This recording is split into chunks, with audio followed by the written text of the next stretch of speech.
Today on the Ancestral Findings podcast, the 1810 U.S. Federal Census is a valuable genealogical document. While it is simpler and more basic than later censuses, it is still a useful and important research tool for those conducting research in American genealogy. It captures a unique moment in American history.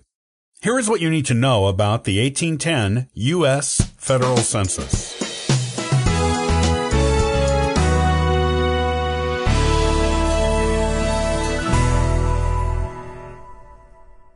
The 1810 U.S. Federal Census was the third national census conducted by the United States government.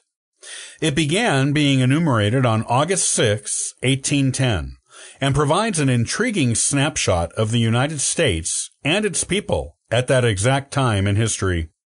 It is also a sort of photograph, in a metaphorical sense, for genealogists, as they can use the census to see what their ancestors' family life looked like at this exact and unique point in time.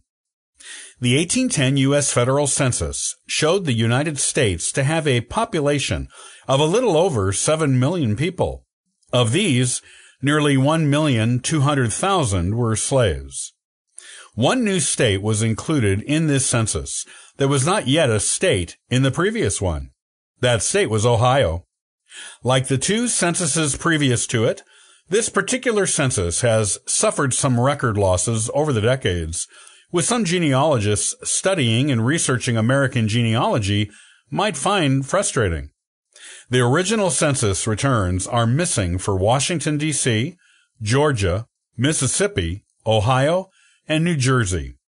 Most of the original returns for Tennessee were also lost, except for Granger and Rutherford counties. Copies of some of these returns do exist and can be used by genealogy researchers. However, not all of the returns have copies or surviving copies, meaning there are significant blanks in this particular census where it concerns genealogy researchers. The missing returns were either destroyed or lost over the decades. This was the first time that New York appeared as the most populous state in the country on a U.S. census.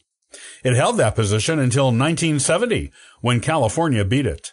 This was also the last census in which Philadelphia was ranked as the second most populous state, until the 1860 U.S. Federal Census, when it appeared in that position once more. The following questions were asked on the 1810 U.S. Federal Census. The name of the city or township being enumerated. The name of the head of the household. The number of free white males in a household under the age of 10. The number of free white males in a household ages 10 to 15. The number of free white males in a household ages 16 to 25. The number of free white males in a household ages 26 to 44. The number of free white males in a household age 45 and over. The number of free white females in a household in the same age groups as the free white males. The number of all free people in a household. The number of slaves in a household. This census was a pretty basic name and age recording census. It did not ask any of the extra questions that later censuses did, such as occupation, immigration status, military veteran status, disability status, ability to read and write, and other such questions that became staples of later U.S. federal censuses. Also, this census did not use pre-printed forms, as these did not come into use until the 1830 U.S. Federal Census. Because there were no pre-printed forms, census enumerators often drew their own columns, and they did so without any uniformity with each other. Some pages, as a result, have no headings for the columns, and results that were not tallied.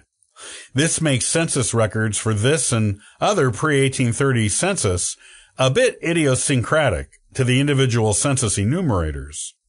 Interpreting the results may take some time and effort on the part of the genealogy researcher, but this effort is well worth it in terms of the useful and interesting information one can find about one's ancestors hidden in the handwritten columns and numbers of this U.S. Census. In addition to the new state of Ohio, the following U.S. territories were included in the 1810 U.S. federal census. Orleans Territory, which became the state of Louisiana 2 years later. Louisiana, which was renamed to Missouri Territory when the state of Louisiana was made out of Orleans Territory. Mississippi, Michigan, Indiana, and Illinois. Illinois is included in the record losses for this census. It only had 2 counties at the time, St. Clair and Randolph, and the records for St. Clair County were lost. Ohio as well suffered significant census record losses, losing everything except the records for Washington County. The U.S. president during this census was the 4th one, James Madison. Many of the founding fathers were still alive at this time, such as Thomas Jefferson and John Adams, which gives you an idea of just how early in American history this census was enumerated. In fact, both of these founding fathers and others can be found in this census. Also, this census was enumerated only 7 years after Thomas Jefferson doubled the size of the United States with the Louisiana Purchase. The United States was an up-and-coming, growing nation at this time, and was just finding its footing and place in the wider world. In fact, only 2 years after this census was enumerated, the United States declared war on another nation for the first time since its founding 3 decades previously. This nation was Great Britain, the nation from which it had so recently won its independence. And the war that was declared became known as the War of 1812. This was a big step for the United States in becoming a universally recognized, accepted, and even respected player in world government and international relations.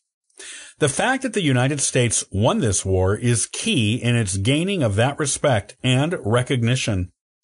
If it had lost, there is every likelihood the United States would have come under British control once more. As it was, its hard-won independence was firmly established by winning this war. The 1810 U.S. Federal Census is a valuable genealogical document that should be of use to most people conducting American genealogical research. Just spend some time interpreting it, and you can definitely make amazing discoveries about your family with it. You can get all the geographical charts and forms that I've talked about. Look for the link in the description box.